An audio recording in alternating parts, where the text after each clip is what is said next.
Sa gitna ng patuloy na pag-ikot ng mundo, ng trapik sa mga lansangan at ng mga balita tungkol sa presyo ng bigas at init ng panahon, may isang kaganapan na marahil ay lumampas lang sa pandinig ng ilan, pero may bigat na dapat pagtuunan ng pansin.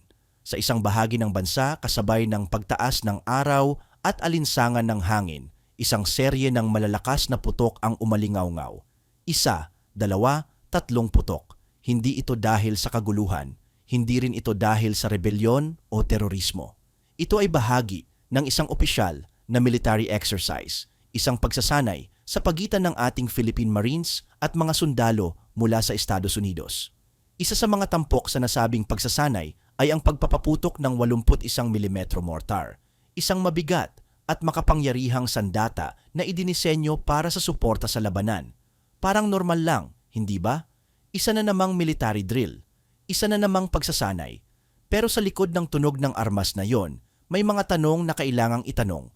May mga isyong dapat himayin. At higit sa lahat, may mga pangarap tayong dapat ikabit sa mga pagsasanay na ito kung ayaw nating manatili na lamang sa papel na katuwang o kaalyado sa sariling lupa.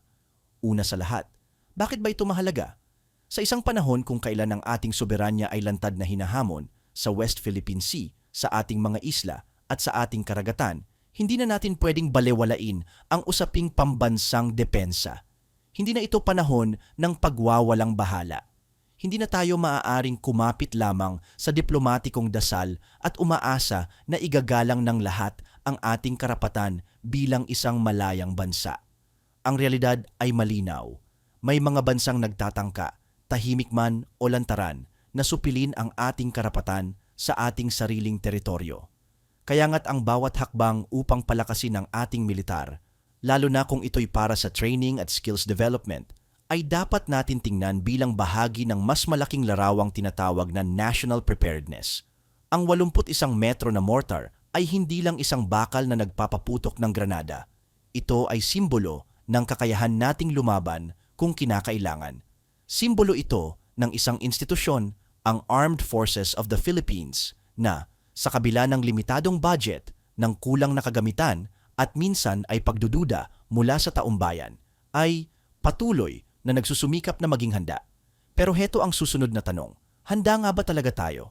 Oo, may mga pagsasanay, may pakikipag-ugnayan sa mga kaalyado, pero sapat ba ito?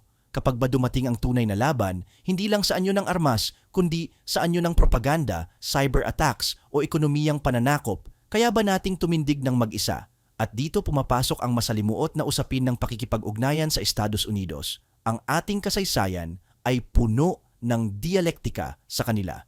Minsang kolonya, matagal na kaalyado, minsang inaasahan, minsan ding pinag-aalanganan. Ang presensya nila sa ating mga training grounds ay may dalang aliw para sa ilan at pangamba para sa iba.